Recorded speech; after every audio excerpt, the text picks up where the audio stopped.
I, 21 meters at the time, was desperate for a job. After working at a pool for 6 summers, I decided not to come back out of pride because the pool's board of directors ousted the management team I loved and grew up with. I also wanted more than $9 an hour. This was summer 2015. So that brought me to Craigslist, and I found a job close to home as a prep cook in a kitchen. It was $12 an hour. I was a junior in college. I emailed the contact and met up with a contact at the local Dunkin' Donuts. LL called Ted. Ted was a food service manager.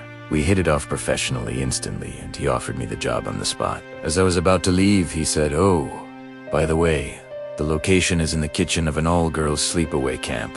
That's not a problem, is it?" I said I had no problem with it. I just was happy to work anywhere.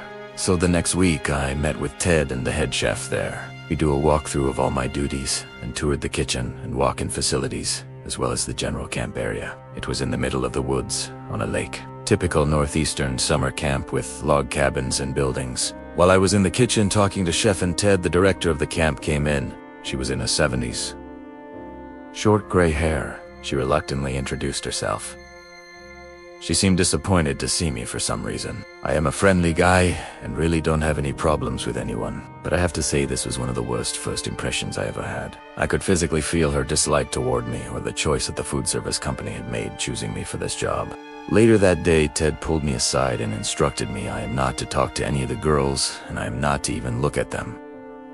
I guess camp director had a word with them about me. Saturday morning comes, and it's my first day. Only the camp counselors and counselors in training, who were also college-aged like me. I cut up vegetables for hours. Unloaded the food tractor trailer that got to this somewhat remote location. It was remote enough not to have cell service. Primera worked 7-5 under the instruction of Chef. I actually learned a lot about culinary arts in this short time. Chef and I became like master and student. He was a chef for 40 years, and I liked him a lot. He always showed me what to do and how to do it correctly. I actually really liked my job. I did good, and the girls told Chef they loved our food. I just nodded along, doing as I was told. It was hard for me not to acknowledge anything with these girls just from a social interaction standpoint. Why was Chef, who was literally in his 60s, be allowed to have appropriate full conversations with these college girls, but I wasn't? If anything, I thought that was more weird. I felt excluded. But nonetheless, I just kept my head down and did the job best I could. One of the duties of the counselors and campers was the dishes. On Thursday evening, I was cleaning my meat slicer. Some girls had a speaker on in the kitchen, and their song choice was Get Low by Lil Jon and the East Side Boys. The opening comes on, and I just blurted out, "Yo, this was my jam in 2003, and I realized I'd acknowledged the girls." These were the only words I said to them in the whole 5 days, and it wasn't even direct. They laughed and smiled. They didn't say anything, and it almost felt like they were told not to talk to me either. I had caught some girls looking at me over the week through the crusty screen window from the kitchen and made short eye contact. But I looked down quickly after noticing them looking at me. Just kind of reacted to their eyes I could feel on me. Now it's Friday morning. It's July 4th, weekend. I finally was getting off Saturday after I had worked 50 hours in 5 days. I arrive at the camp, and I saw Ted sitting out front. He was not on location any other day, so him being there was a surprise.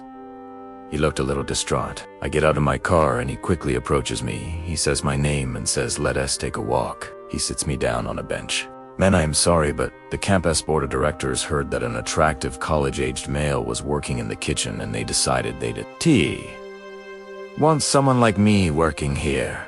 Chef and I fought for you being a good kid and good worker and following the instructions. But in the end, it just isn't up to us. We have an at-will agreement with the camp." Wow. And just like that, I'm unemployed. I said goodbye to Chef.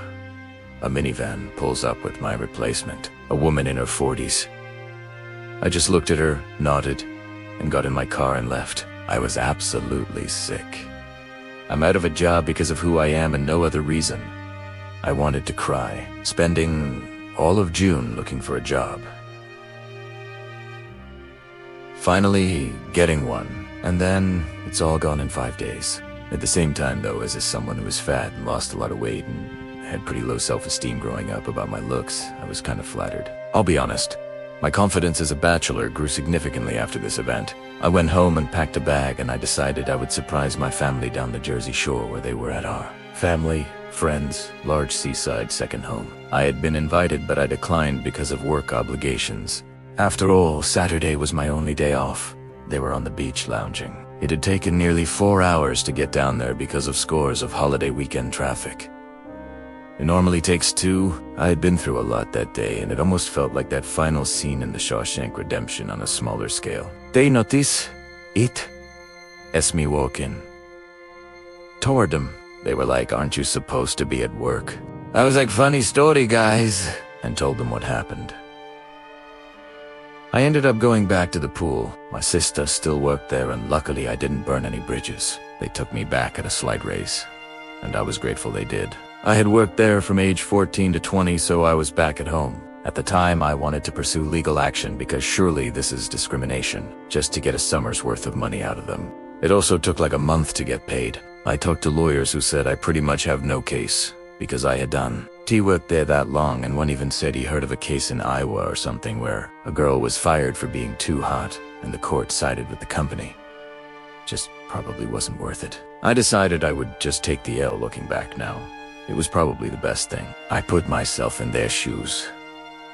If I were running a camp meant to be a feminine retreat, I wouldn't want a muscular, tall, dark, and handsome fraternity president working there. God knows I would have accepted any affection from those counselors who've presented the opportunity. I was a bit of a womanizer in those days. I just think I never should have been hired in the first place, if my demographic information as a college-aged male would be a problem. Now I'm just a fat dad to a little girl. Maybe she'll go to that camp too low.